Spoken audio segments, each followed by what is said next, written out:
Hello, my name is Ronendra Nath Mitra and I'll be speaking on the Doctrine of Rarest of Rare Cases. The Doctrine of Rarest of Rare Cases was a tenet that came up for the first time in the case of Bachan Singh vs. State of Punjab, where the constitutional validity of the death penalty under Section 302 of the Indian Penal Code was called into question. After pondering over facts of the case, a 5-judge bench of the Supreme Court upheld the constitutional validity of Section 302 and Section 354 of the Criminal Procedural Code, under which the accused was convicted, impugning that it violates neither Article 19 nor Article 21 of the Constitution, as the Founding Fathers clearly recognized the rights of the state to deprive a person of his life and personal liberty in accordance with the procedure laid down by the law. However, the court also laid down the directive that death penalty must be the exception and not the norm, and that it can only be given in the rarest of rare cases. However, the doctrine has its origin in 1983 in the case of Bachan Singh vs. State of Punjab, where the court followed its earlier judgment in Bachan Singh vs. State of Punjab, supporting the validity of the death penalty, adding the now popular proviso that death penalty should be handed down only in the rarest of rare cases.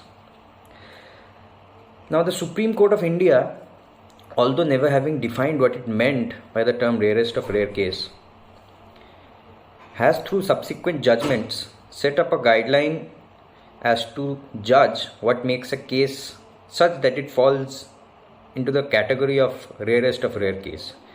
These guidelines inferred by the rulings of the court can be summarized as follows. 1. Modus operandi of homicide, that is the degree of brutality with which the homicide was committed. Second, rationale behind the homicide, when the mentality behind the crime is that of pure evil. Thirdly, the effect of such a homicide, when the crime affects society at large. And fourth, multiple homicides, when more than one homicide is committed. There can be other reasons as to which a judge may sentence a convict to a death penalty, and under Section 354(3), subclause 3 of the CRPC, a judge must state the special reason for which such a punishment was granted instead of life imprisonment. Therefore, the rarest of rare case meant that the death penalty could only be granted if the circumstances of the case had to compel it, to protect state security, public order, or public interest at large.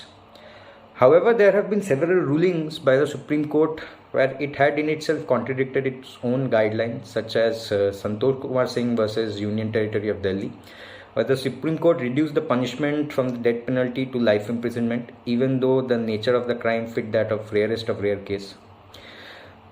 Or even the more recent judgment in Pappu versus State of UP, where a 7-year-old girl was raped and murdered, and the Supreme Court recently commuted his death sentence into that of life imprisonment.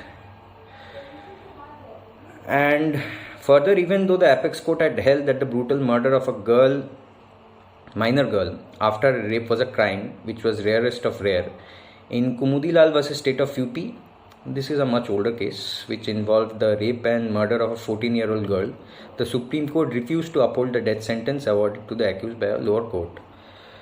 A similar judgment was given in Amrit Singh vs. State of Punjab, where an 8-year-old girl was brutally raped and later succumbed to her wounds due to excessive blood loss. The Supreme Court held that the death in case of Amrit Singh vs. State of Punjab, that the death of the girl was not the intended consequence of the crime, because she died from blood loss succumbing to her wounds, and commuted the death sentence of the accused to that of life imprisonment. Therefore, the need of the hour is that the Supreme Court set up conventional guideline to define the term rarest of rare case, in which death sentence or death penalty is absolutely necessary.